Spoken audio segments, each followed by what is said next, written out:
നബിയെ, നീ വിശ്വാസികളെ യുദ്ധത്തിന് പ്രോത്സാഹിപ്പിക്കുക. നിങ്ങളുടെ കൂട്ടത്തിൽ ക്ഷമാശീലരായ 20 പേരുണ്ടായിരുന്നാൽ 200 പേരെ അവർക്ക് ജയിച്ചടക്കാവുന്നതാണ്. നിങ്ങളുടെ കൂട്ടത്തിൽ 100 പേരുണ്ടായിരുന്നാൽ സത്യനിഷേധികളിൽ നിന്ന് 1000 പേരെ അവർക്ക് ജയിച്ചടക്കാവുന്നതാണ്. അവർ കാര്യം ഗ്രഹിക്കാത്ത ഒരു ജനവിഭാഗമാണ് എന്നതുകൊണ്ടത്രേ അത്. ഇപ്പോൾ അള്ളാഹു നിങ്ങൾക്ക് ഭാരം കുറച്ചു തന്നിരിക്കുന്നു. നിങ്ങളിൽ ബലഹീനതയുണ്ടെന്ന് അവൻ അറിയുകയും ചെയ്തിരിക്കുന്നു. അതിനാൽ നിങ്ങളുടെ കൂട്ടത്തിൽ ക്ഷമാശീലരായ 100 പേരുണ്ടായിരുന്നാൽ അവർക്ക് 200 പേരെ ജയിച്ചടക്കാവുന്നതാണ്. നിങ്ങളുടെ കൂട്ടത്തിൽ 1000 പേരുണ്ടായിരുന്നാൽ അള്ളാഹുവിന്റെ അനുമതി പ്രകാരം 2000 പേരെ അവർക്ക് ജയിച്ചടക്കാവുന്നതാണ്. അള്ളാഹു ക്ഷമാശീലരോടൊപ്പമാകുന്നു. ഒരു പ്രവാചകനും ശത്രുക്കളെ കീഴടക്കി നാട്ടിൽ ശക്തി പ്രാപിക്കുന്നതുവരെ യുദ്ധത്തടവുകാരുണ്ടായിരിക്കാൻ പാടുള്ളതല്ല. നിങ്ങൾ ഇഹലോകത്തെ ക്ഷണികമായ നേട്ടം ആഗ്രഹിക്കുന്നു. അള്ളാഹുവാകട്ടെ പരലോകത്തെയും ഉദ്ദേശിക്കുന്നു. അള്ളാഹു പ്രതാപിയും യുക്തിമാനുമാകുന്നു. അള്ളാഹുവിങ്കിൽ നിന്നുള്ള നിശ്ചയം മുൻകൂട്ടി ഉണ്ടായിരുന്നില്ലെങ്കിൽ നിങ്ങൾ ആ വാങ്ങിയതിന്റെ പേരിൽ നിങ്ങളെ വമ്പിച്ച ശിക്ഷ ബാധിക്കുക തന്നെ ചെയ്യുമായിരുന്നു. എന്നാൽ യുദ്ധത്തിനിടയിൽ നിങ്ങൾ നേടിയെടുത്തതിൽ നിന്ന് അനുവദനീയവും ഉത്തമവുമായത് നിങ്ങൾ ഭക്ഷിച്ചുകൊള്ളുക. അള്ളാഹുവെ നിങ്ങൾ സൂക്ഷിക്കുകയും ചെയ്യുക. തീർച്ചയായും അള്ളാഹു ഏറെ പൊറുക്കുന്നവനും കരുണാനിധിയുമാകുന്നു.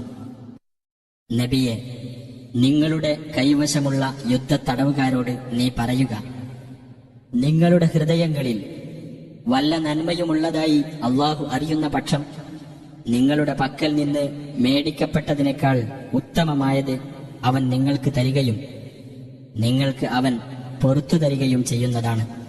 അള്ളാഹു ഏറെ പൊറുക്കുന്നവനും കരുണാനിധിയുമാകുന്നു. ഇനി നിന്നെ വഞ്ചിക്കാനാണ് അവർ ഉദ്ദേശിക്കുന്നതെങ്കിൽ മുമ്പ് അവർ അള്ളാഹുവോടും വഞ്ചന കാണിച്ചിട്ടുണ്ട്. അതുകൊണ്ടാണ് അവൻ അവരെ നിങ്ങൾക്ക് കീഴ്പ്പെടുത്തി തന്നത്. അള്ളാഹു എല്ലാം അറിയുന്നവനും യുക്തിമാനുമാകുന്നു. തീർച്ചയായും വിശ്വസിക്കുകയും സ്വദേശം വെടിഞ്ഞു പോകുകയും തങ്ങളുടെ സ്വത്തുക്കളും ശരീരങ്ങളും കൊണ്ട് അള്ളാഹുവിന്റെ മാർഗത്തിൽ സമരത്തിൽ ഏർപ്പെടുകയും ചെയ്തവരും അവർക്ക് അഭയം നൽകുകയും സഹായിക്കുകയും ചെയ്തവരും അന്യോന്യം ഉറ്റമിത്രങ്ങളാകുന്നു. വിശ്വസിക്കുകയും എന്നാൽ സ്വദേശം വെടിഞ്ഞു പോകാതിരിക്കുകയും ചെയ്തവരോട് അവർ സ്വദേശം വെടിഞ്ഞു പോരുന്നതുവരെ നിങ്ങൾക്ക് യാതൊരു സംരക്ഷണ ബാധ്യതയുമില്ല. ഇനി മതകാര്യത്തിൽ അവർ നിങ്ങളുടെ സഹായം തേടുകയാണെങ്കിൽ സഹായിക്കാൻ നിങ്ങൾക്ക് ബാധ്യതയുണ്ട്.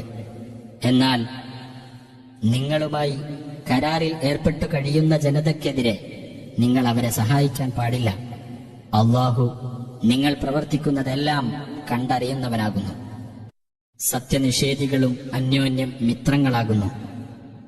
ഈ നിർദ്ദേശങ്ങൾ നിങ്ങൾ പ്രാവർത്തികമാക്കിയിട്ടില്ലെങ്കിൽ നാട്ടിൽ കുഴപ്പവും വലിയ നാശവും ഉണ്ടായിത്തീരുന്നതാണ്.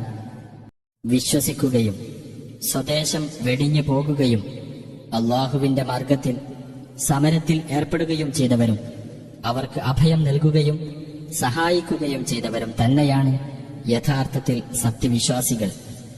അവർക്ക് പാപമോചനവും മാന്യമായ ഉപജീവനവും ഉണ്ടായിരിക്കും. അതിനുശേഷം വിശ്വസിക്കുകയും സ്വദേശം വെടിയുകയും നിങ്ങളോടൊപ്പം സമരത്തിൽ ഏർപ്പെടുകയും ചെയ്തവരും നിങ്ങളുടെ കൂട്ടത്തിൽ തന്നെ. എന്നാൽ രക്തബന്ധമുള്ളവർ അള്ളാഹുവിന്റെ രേഖയിൽ അഥവാ നിയമത്തിൽ അന്യോന്യം കൂടുതൽ ബന്ധപ്പെട്ടവരാകുന്നു. തീർച്ചയായും അള്ളാഹു ഏത് കാര്യത്തെപ്പറ്റിയും അറിവുള്ളവനാകുന്നു.